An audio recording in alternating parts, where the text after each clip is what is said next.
Welcome बच्चों, कैसे हो आप सभी। I hope you are very well. देखो, क्लास 8th आपका एनसीईआरटी के अकॉर्डिंग फर्स्ट चैप्टर आपका जा रहा है रिसोर्सेज। ठीक है, तो मैं इस चैप्टर को पढ़ाने जा रही हूँ, ध्यान से सुने और इसे राइट डाउन करना ना भूलें। रिसोर्सेज जैसा कि लेसन का नेम भी है, तो पहले इसे हम डिफ़ाइन कर लेते हैं। Anything that can be use to satisfy a need is a resources. हर वो चीज़ जो हमें क्या कर रही है, सेटिस्फाई कर रही है, वो सारी चीज़ें हम किस में काउंट करते हैं, रिसोर्स में। रिसोर्सेज का मीन्स हिंदी में होता है संसाधन। तो ऐसी सारी चीज़ें जो हमारे उपयोग के लिए हम जिससे संतुष्ट होते हैं, वे सारी चीज़ें क्या कहलाती है, रिसोर्सेज, संसाधन कहलाते हैं। अब आपके लेसन में एक ये 2 पॉइंट आते हैं, एक तो आता है पेटेंट और दूसरा आता है टेक्नोलॉजी। तो मैंने सोचा कि आप लोगों को पहले ये भी जानना बहुत ज़रूरी है, पेटेंट क्या होता है। ठीक है, पहले इसे देखें।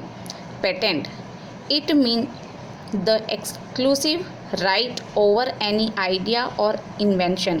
हम कोई भी नया इन्वेंशन करते हैं या कोई हमारी नई विचार रहते, आइडिया रहते हैं, ठीक है, उसका एक अपना पेटेंट रहता है, उस पर एक अपना एकाधिकार रहता है कि वैसे कोई दूसरा उसे चुरा ना ले या वैसे कोई प्रोडक्ट बनाए ना। ठीक है, तो वो जो अधिकार जो हमारा रहता है, उसी को ही हम क्या कहते हैं, पेटेंट। नेक्स्ट है technology. It is a application of latest knowledge and skill in doing और मेकिंग थिंग्स। टेक्नोलॉजी, प्रौद्योगिकी जिसको बोला जाता है, ये एक ऐसी चीज़ होती है जो नए नॉलेज और स्किल के अकॉर्डिंग नई चीज़ें बनाती हैं। ठीक है, ये दोनों आपको समझ में आ गए होंगी। अब देखो, हमने रिसोर्सेज को जो डिफ़ाइन किया था, अब हम इसके टाइप्स पढ़ेंगे। ठीक है, मेन टाइप्स अगर हम देखें तो फर्स्ट है आपका नेचुरल रिसोर्सेज, ठीक है, सेकंड है आपका ह्यूमन मेड रिसोर्सेज और थर्ड है आपका ह्यूमन रिसोर्सेज। अब मैं इसे डिफ़ाइन करने जा रही हूँ, ध्यान से सुने।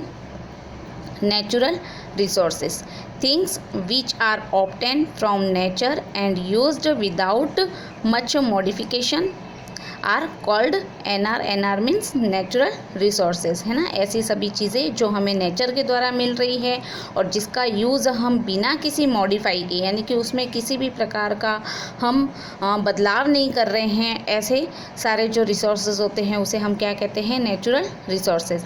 अब नेचुरल रिसोर्सेज को भी हम इस तरीके से क्लासीफाइड करेंगे। Natural resources are classified into different groups. ठीक है, अलग अलग लेवल, अलग अलग बेसिस या बेस्ड पर हम कह सकते हैं लेवल ऑफ डेवलपमेंट। ठीक है, इसका फर्स्ट है एक्चुअल और पोटेंशियल। इसका मैं डिटेल आपको नेक्स्ट इसमें दिखाऊंगी। नेक्स्ट देखो, based on origin, abiotic and biotic, based on usage, renewable and non renewable, और basis on distribution, ubiquitous and localised.